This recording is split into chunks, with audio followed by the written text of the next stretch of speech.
first and foremost? Defensively, a shift was put in by the players, and was pretty effective on the defensive side of things. But on transition, so many giveaways, so many loose passes, and that first pass is so important. Wrong decision making. So we never really got to grips with that side of things on transition. Or dealing with the ball, to be honest. The idea of being brave with the ball, I don't think it was there today. It has been more or less this season, but not so much today. But I must say, that's a very good side, I thought, and some said they haven't started that well. Well, they look like a decent outfit to me. An outfit that went second last year and spent a couple of £100 million. So they're a pretty good outfit, that's for sure. And it's not just in with the ball.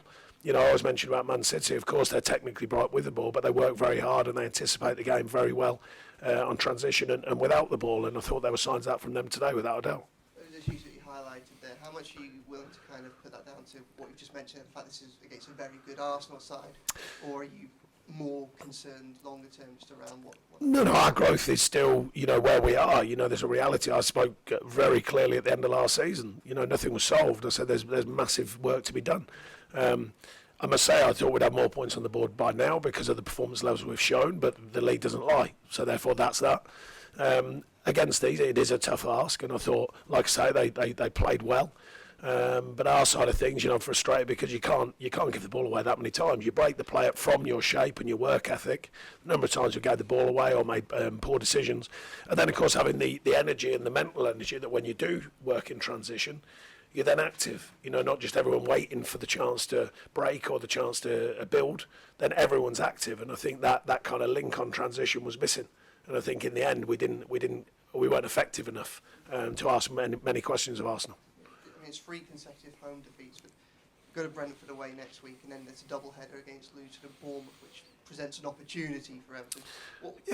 What do you think needs to change to kind of to turn the performances that underline some of the results so far? The details, they score what would be deemed a good finish day from their lab, which it was, but the details, tuning in, anticipating the game. Arsenal did it much better than us in and out possession today. The details of football are not always as clearly obvious on the eye. I can see it, but the transition of football, people reading situations, and people delivering the details. It just is so big that it sounds easy when I throw that word out there, but when you've been in the game as long as I have, you understand it more clearly. And I think our players, we're still trying to get them to understand how important everything that happens in a game is. Not just some things, not just a good day or a bad day. What about every single detail of the game? And I think we haven't put that learning onto the pitch yet so far this season because of the obvious reason. We've been conceding softish goals from our point of view, made so many chances and not finding the clinical moment in the opposite box, and that's because of the details. That's how important they are. Can I just ask what the thought process was behind McLean coming on the left, Young to the right? Yeah, just balance, trying to find that balance. I think Miko had 2 solid performances while he's been away. I've been waiting for him to get fit. I thought he played well today, he stayed at it. Thought Jared was good again today, that's pleasing. Young centre-half earning his spurs. There were some pleasing aspects to the game, but just against Arsenal, I'm not just going to brush that away. We still we want to do better for ourselves with possession. We want to build from the back better. There wasn't any clear signs of that, and we've got to. And then if we're not playing that well because they're pressing you, then you've got to play well in different ways and be effective in other ways. I don't want to cry in too much. I can't work out if we don't get a penalty for Duke, for the simple reason that second half Beto pushed it past centre half and he gets booked. It's a very similar kind of challenge to me. But then again, I think we all lose. Well, not lose clarity, I would suggest, on what penalties are, what penalties are not. 4 minutes at the end. 2 weeks ago, they almost can't wait for a goal by adding more minutes onto the 8 minutes. Yesterday, I think it was 17 minutes of Villa. Who knows? I don't know some of these things. I know it'll take a while to iron out.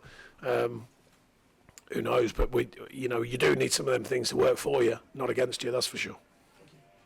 The expectation this season has been that there's more time added time in games. Like you say, United and Brighton. You brought on Schmidt and Garner, obviously trying to do something two up front. Did you half hope that they would have that extra time? Yeah, by then, you're searching for something, you're searching for a moment, but it does happen, as we know. 4 minutes, I was very surprised, let's put it that way, and I think everyone in the stadium was very surprised after what we've been told in the directive of the new season. after what I'm seeing with my eyes, after what the feeling of other games has been, other games we've played in, let alone all the numbers that I keep seeing across football. And then 4 goes up, and it's almost, currently it's almost extraordinary, I think. Whereas last season, that'd be pretty standard. Whereas now they've been told virtually everything is going to be stopped. Well, it didn't look like everything was stopped, today to me and added on. But anyways, that's I'm not crying that in, though. Arsenal, a very good side. They played very well today, and we didn't do enough to win. Sure, just on Arsenal's goal, obviously. Yeah, just on Arsenal's goal, obviously came from a short corner. That was a bit of a theme today. Did they perhaps catch you off guard, not expecting? No, we dealt with all the other ones very well. We just didn't tune into the moment. We obviously analyse set pieces, so we know what they're going to do. Our record's very strong. It has been for and against over the time I've been here, and it has been over my career. So I'm not too worried about that. But you put the players in a situation, they've got to read the situation, and I just don't think we did. And they capitalised with a very good finish. I think Sky said it took them 26 seconds to take the corner. I know you're talking about added on time. Don't even. I can't work it out, honestly. I don't know how long the goal kicks take. I don't know how long the corners. I really don't know. Football it's a very good place. It's in a very good place in many ways. But in some ways, I think we all scratch our heads. They keep messing around with all sorts of different things, and sometimes better left alone. But anyway, we're going to have to keep working with it. I'm surprised by today. I'm surprised by the performance of the officials, actually. But anyways, these new directors come in, and it takes time for them to work, I imagine. But today, it just felt like same old to me. Yeah, Will, can you just pass the mic? Excuse me.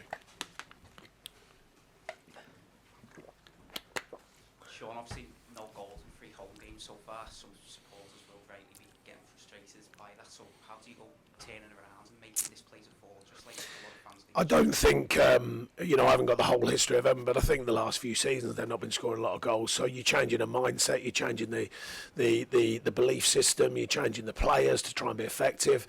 The hardest thing for any managers, coaches and players is finding that key moment. That's why the people who do find them key moments move for astronomical figures. So, that's the belief that I have in the players has got to be transmitted into their moment of truth. When the ball lands, when you create chances. I think you all know, I'm not going to bore you with it, the XG's off the scale this season. I think we're in the top 4 of the Premier League. Now, not that that's an exact thing, as we know, but it's a guideline. Not so much today, but you're playing the top side, obviously. So, that side of things is the moment of truth when that comes.